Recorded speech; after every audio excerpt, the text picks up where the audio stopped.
வணக்கம்.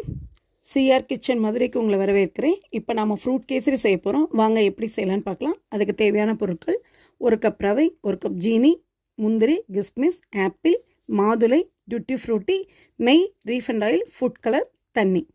வாங்க இப்போ நம்ம எப்படி செய்யலாம் பார்க்கலாம். வானலியை சூடு பண்ணிவிட்டு அதில் அந்த 1 கப் ரவையை நம்ம கொஞ்சம் வாசனை வர அளவுக்கு வறுத்துக்கிடலாம்.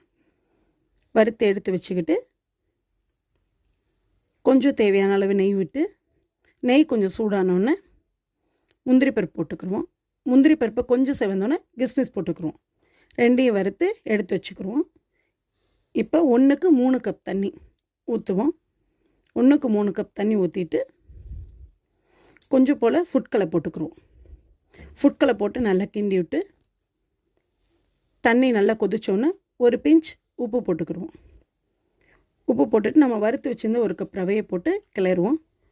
கொஞ்சம் கெட்டியானோன்னு ஜீனி போட்டுக்குருவோம். ஜீனி போட்டு கொஞ்சம் மெல்ட் ஆகி வெந்து வந்தோடனே நல்லா கிளறி விடுங்க. வெந்து வந்தோடனே கொஞ்சம் நெய் போட்டுக்குருவோம். நெய் காய்ச்சி ஆற வச்ச ரீஃபண்ட் ஆயில், ஏன்னா அந்த பச்சை வாடை தெரியாமல் இருக்கிறதுக்காக காய்ச்சி ஆற வச்ச ரீஃபண்ட் ஆயில் நெய்யும் போட்டு ஒன்றா மிக்ஸ் பண்ணிவிட்டு கொஞ்சம் ஏலக்காய்த்தூள் ஜீனி போட்டு பொடி பண்ணி வச்சுருக்கேன், அந்த ஏலக்காய்த்தூள் போட்டு கிளறி விட்டுக்கோங்க. நல்லா கிளறி விட்டுட்டு முந்திரியும் கிஸ்மிஸையும் போட்டுக்குருவோம். போட்டு அதையும் ஒரு கிளறிக்கிடுவோம். கிளறி முடிச்சுட்டு நாம் வச்சுருக்க ஆப்பிளையும் மாதுளையும் இப்போ போட்டுக்குருவோம். அப்புறம் டூட்டி ஃப்ரூட்டையும் போட்டுக்குருவோம். நல்லா கிளறி விடுங்க. இப்போ ஃப்ரூட் கேசரி ரெடி ஆயிடுச்சு. சாப்பிட்டு பார்த்து எப்படி இருக்குன்னு டேஸ்ட் பண்ணிட்டு நீங்கள் எனக்கு சொல்லுங்கள்.